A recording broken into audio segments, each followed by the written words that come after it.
নমস্কাৰ ভাদ্ৰা আইএছ একাডেমীলৈ সকলোকে স্বাগতম জনাইছো আজি আমাৰ সকলোৰে শ্ৰদ্ধাৰ সকলোৰে মৰমৰ সুধাকন্ত ভূপেন হাজৰিকাদেৱৰ জন্ম শতবাৰ্ষিকী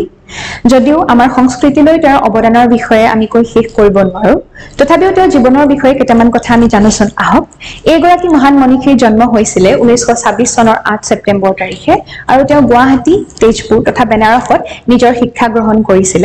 তেজপুৰত থকাৰ সময়ছোৱাতে তেওঁ আমাৰ অসমীয়া সংস্কৃতিৰ অন্যতম বাটকটীয়া জ্যোতি বিষ্ণু ফণিৰ আদৰ্শৰে তেওঁ অনুপ্ৰাণিত হয় আৰু এইগৰাকী মহান মনীষীয়ে 1936 চনত 10 বছৰ বয়সতে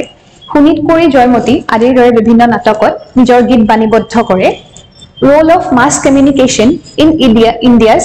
এডাল্ট এডুকেশ্যন নামৰ শীৰ্ষক বিষয়টোত তেওঁ অধ্যয়ন কৰি কলম্বিয়া ইউনিভাৰ্চিটিৰ পৰা বা কলম্বিয়া বিশ্ববিদ্যালয়ৰ পৰা তেওঁ ডক্টৰেট ডিগ্ৰী লাভ কৰিবলৈ সক্ষম হয় ইয়াৰ লগে লগে 1956 চনত তেওঁ এৰাবাটৰ সুৰ নামৰ ছবিখন পৰিচালনা কৰিছিল আৰু 1975 চনত চামেলি মিম সাহাব ছবিত তেওঁ সংগীত পৰিচালনা কৰি ৰাষ্ট্ৰীয় বঁটা বুটলি আনিবলৈ সক্ষম হৈছিল ভাৰত চৰকাৰে আৰু অসম চৰকাৰে বিভিন্ন বঁটাৰে তেওঁক সন্মানিত কৰিছে আৰু এইগৰাকী মহান মনীষীয়ে আমাৰ মাজৰ পৰা 2011 চনৰ 5 নৱেম্বৰ তাৰিখে বিদায় লয় আৰু আজি তেওঁ জন্ম শতবাৰ্ষিকী উপলক্ষে আমি এইগৰাকী মহান মনীষীক শ্ৰদ্ধাৰে সোঁৱৰিছো ধন্যবাদ